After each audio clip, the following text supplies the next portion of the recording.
Learn the most advanced recruiting techniques. Land the most desirable talent. Launch your company towards massive success. This is the Higher Power Radio Show with Rick Girard.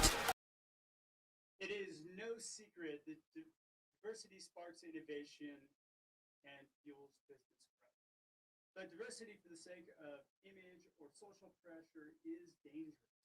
Diversity needs to truly be embedded into the fabric of the corporate values and how people interact. It is not just checking off a box to satisfy outsiders.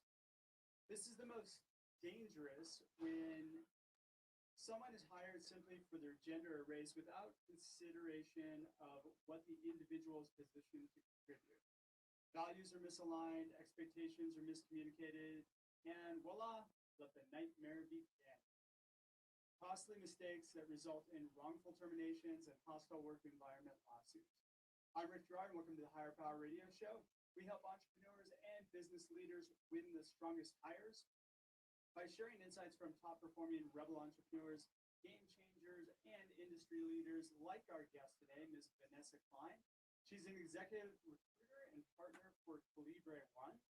Since 2007, Vanesa has helped some of the world's most successful companies build out critical leadership teams that drive their success. As a partner of Calibre One, Vanesa founded its purpose-driven practice, which focuses on placing executives in growing organizations seeking to create innovation with meaningful impact. Her empathy-forward personality, along with her strategic thinking, has enabled her to successfully build diversity programs for her clients, which is what makes Vanesa the perfect expert for today's topic. Vanesa, welcome to the Higher Power Radio Show. Hi, Rick. Thanks so much for having me. It's a pleasure to have you. So today we're going to talk about why diversity may or may not be right for your company and how to go about doing it. And then we're going to talk about how to correctly implement a diversity program. Follow your plan? Sounds good. All right, perfect. All right, so the challenge today that I see is that diversity is a big push on the corporate front for diversity and inclusion, and I find it feels fairly dangerous for a lot of companies that really don't support that. They're all trying to catch up and get diversity hype, right? So they look good to outside. But it's not really that easy.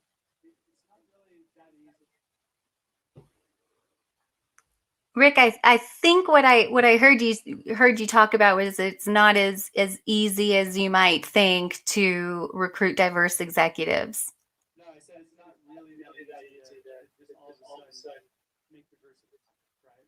Absolutely, it isn't that easy, and I think a lot of companies say, okay, we're going to bring on a search partner, a firm, or even utilize their internal recruiting function and go out and find me a diversity candidate for a senior level role without thinking through what that would mean in terms of effectively recruiting, the kind of messaging that you need to think about, the kind of interview strategy itself that may be different than it would be than you would expect. All right, so what are the challenges?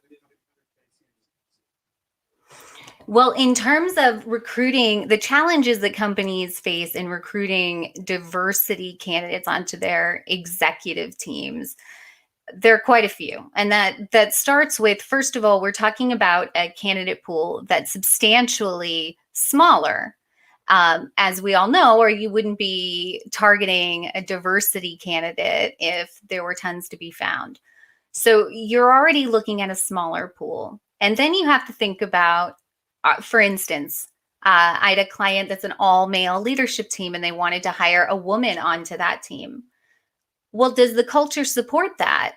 If it's a vanity hire and you're hiring a woman because your board told you you needed one and you're aware that you're an all-male leadership team and it probably doesn't look that great today, but you haven't thought through, do we really value an alternative perspective? Are we going to support the woman joining the organization, or is the, for lack of a better word, old boys club in full effect, and then wouldn't be quite as welcoming as you would need.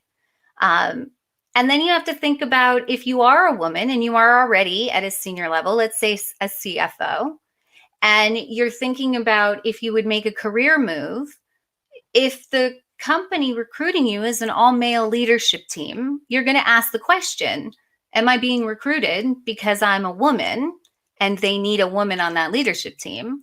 Or are they really going to, and are they going to value my perspective? Will I have credibility? How quickly can I earn that credibility? Why would I leave a position where I've already established myself and kind of earned my stripes? Yeah, and I mean that's an uphill battle. It's probably going to be the biggest hire you're going to make. It's going to be if you don't have all of it. Have an idea, or at least set the vision for success. That's absolutely right. I have a number of examples about women being recruited into leadership positions and leaving within the first 6 months because it became so clear that they weren't in fact going to be supported in their role or enabled to be successful, that it was more than obvious to them and to everyone else in the organization that it was about, we just need a woman. And that always comes back to you, right? It always comes back to that career. It always comes back right, which I actually was just about to publish a blog on how to measure your executive recruiting partner, because I think one of those metrics has always been retention. And I'm sure you've been asked the question as well: how long do candidates you've placed last? And the reality is, I don't think that is a appropriate metric. I can't, for instance, control the environment being conducive or supportive to a diversity hire. So that certainly isn't something that your recruiting partner should be measured on. No, that's a leadership issue, 100%. Right. Yeah. So why is this important to your company that they really evaluate, what it is that they're the reasons for even wanting it? I mean, some companies don't need it. Well, I think there's a number of studies that show, McKinsey did one, Harvard, Morningstar, the stats around diverse executive teams being really successful. And in fact, I'm looking at a stat right now from McKinsey that is basically talking about executive teams that have gender diversity are 21% more likely to outperform on profitability. I totally agree with that. But there are some companies that honestly they don't want it. They just want to maintain their status quo, and they want to continue to. They're a $5 million company today. They want to be a $5 billion company tomorrow. That's all they want to do. And it's not going to be an environment anyway for somebody to want to go through and grow. So why even consider it if that's all you want to be? Well, I think there's more than just the stats around success with companies that are diverse. It's also about your entire team. As you recruit throughout your organization, there has to be people in management and leadership positions that are mentors and examples. If I'm a woman entering into your company and there's no women on the leadership team, you're not offering me a vision of success or a goal to hit. You're not showing me there's a pathway for me. And wouldn't any organization want to create a culture that inspires their employees to continue to grow and develop? If you don't have those examples among your leadership, I think you're shooting yourself in the foot. Well, absolutely, which is why they lose. The majority of companies out there are going to lose more. It's consistently going to happen. If you don't feel growth within the people in your organization, you're going to lose them, right? So you're listening to the Higher Power Radio Show. I'm your host, Rick Gerard. And for our podcast listeners, we're going to take an educational moment from our sponsor. Hey, check out stridesearch.com. There you'll find the link to pre-order Healing Career Wounds. 20, 50. Let it be your sort of secret weapon if you're winning the strongest hires. Our guest today is Vanesa Klein. She's the executive recruiter and partner for Klein, diversity hires. You need them? I mean, we're both in agreement that every company needs a diverse workforce, right? And it's not just at the leadership level; it's throughout the.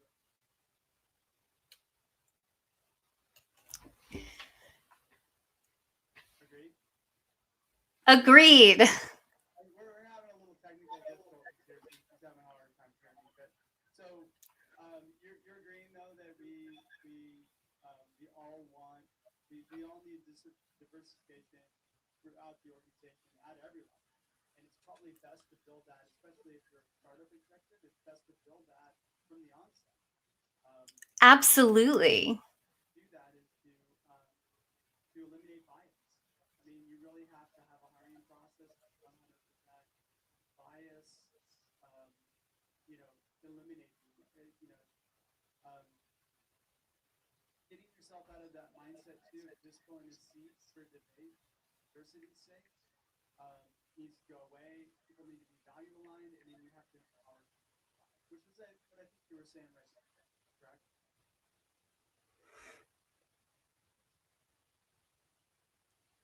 What I heard was about hiring throughout the organization and building that into the philosophy. Yeah. Okay. So then, how do we solve this problem? So let's run me through your process on how you would solve this problem.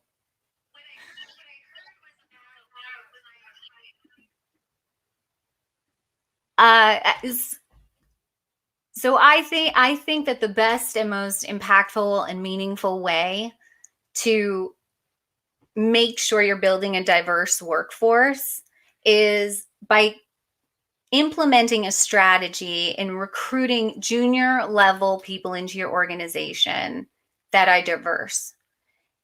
And once you have all these entry level employees, let's say at your startup, you're creating a strategy for their development with the goal being that you are going to recruit consistently from within your organization into more management, director, VP level roles, diverse candidates that you've already got, that are already there. You're going to take your employees and put them through mentorship, development.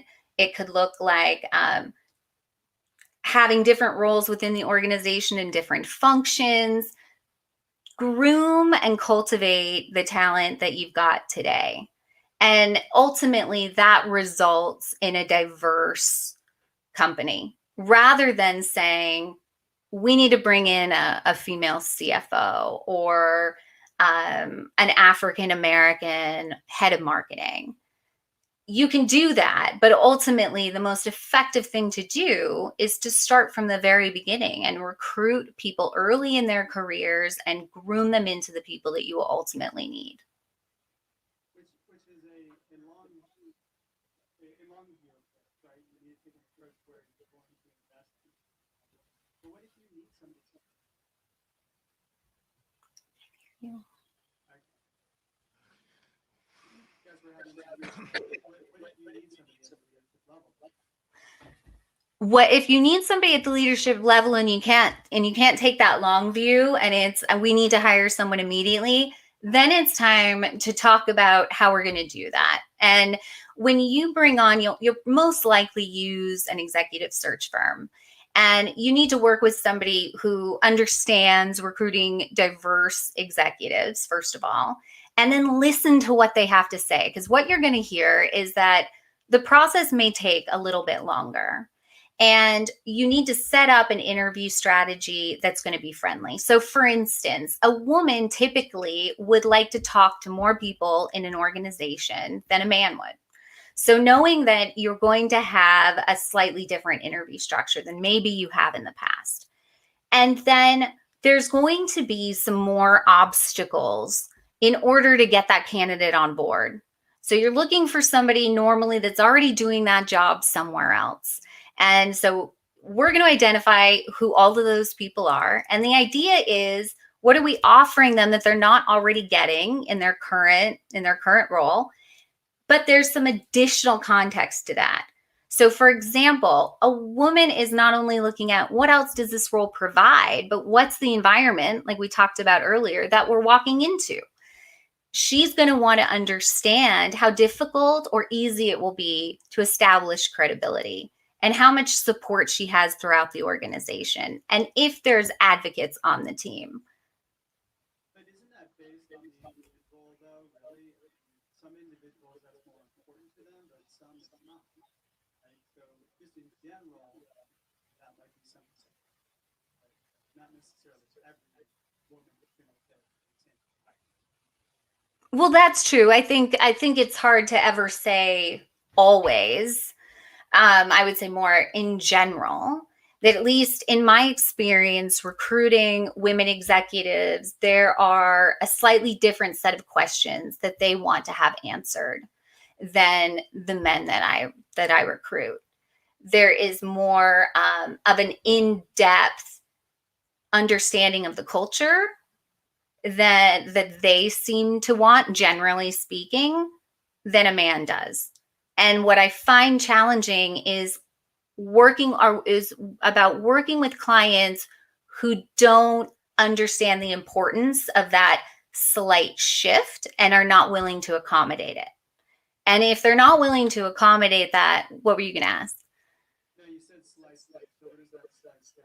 That slight shift around understanding the context, the culture, what the environment is that they're walking into. Well, a lot of executives don't know what they have an idea of what their culture is, what their values are, but they don't really have it written down, and it's not a working language within the organization.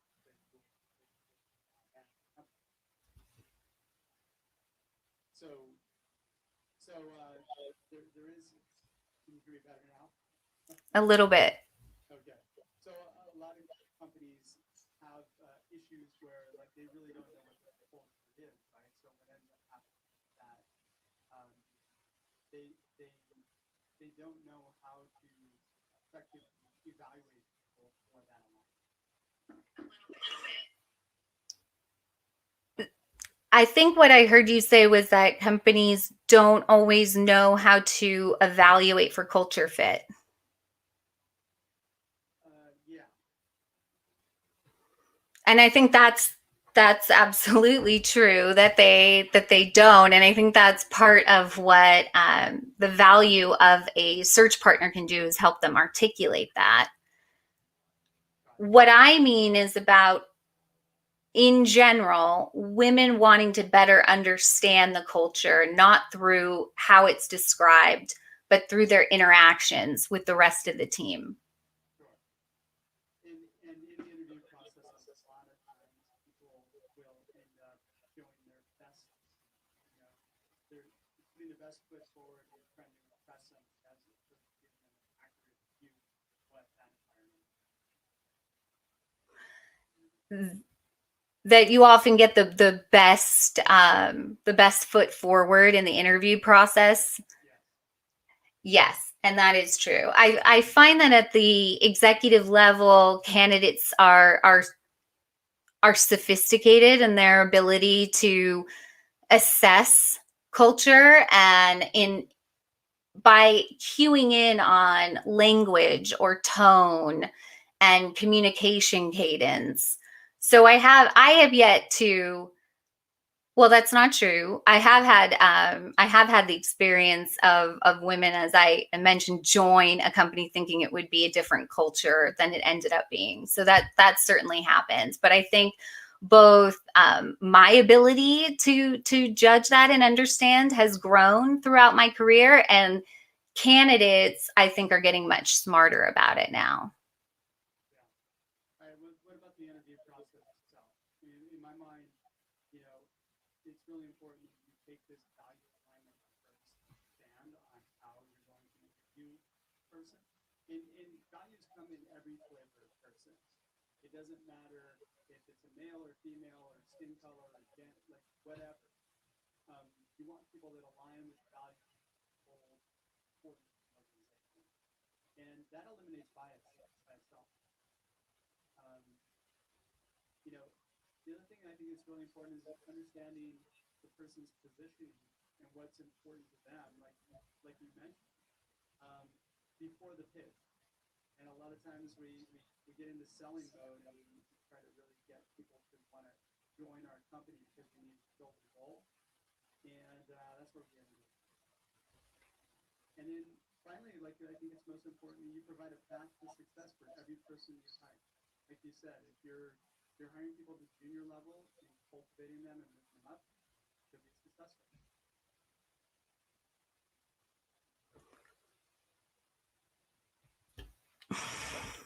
Yeah. All right, so Vanessa, what would be 2 or 3 key takeaways that you give the audience that can plug into their business?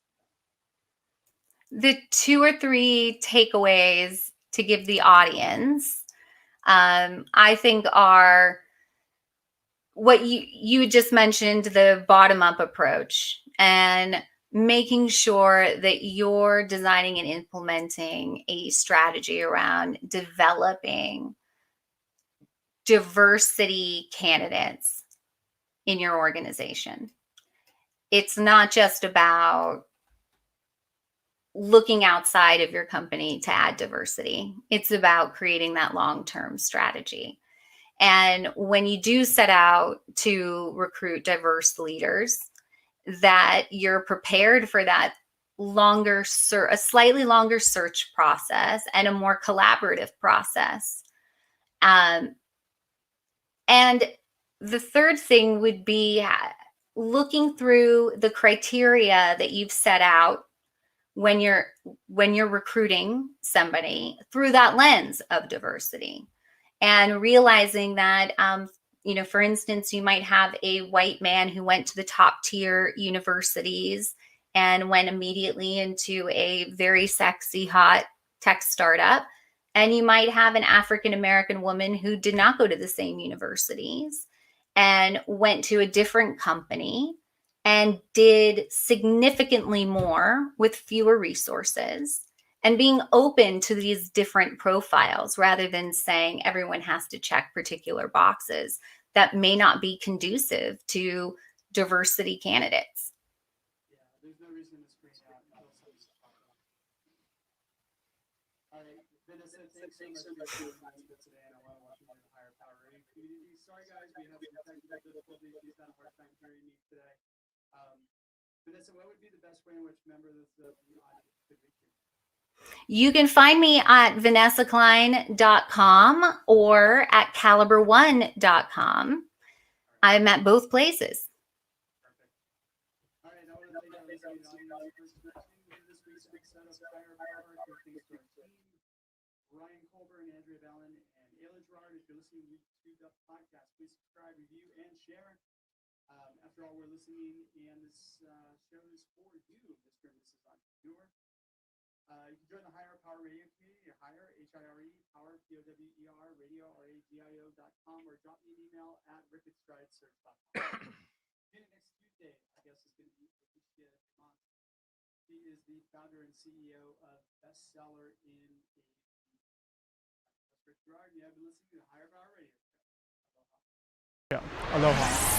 Thank you for listening to Higher Power Radio. Catch our LinkedIn Live show every Tuesday at noon, or download the podcast on iHeartRadio, iTunes, YouTube, or your favorite podcast platform. We appreciate you joining us on Higher Power Radio with your guide to recruitment success, Rick Gerard.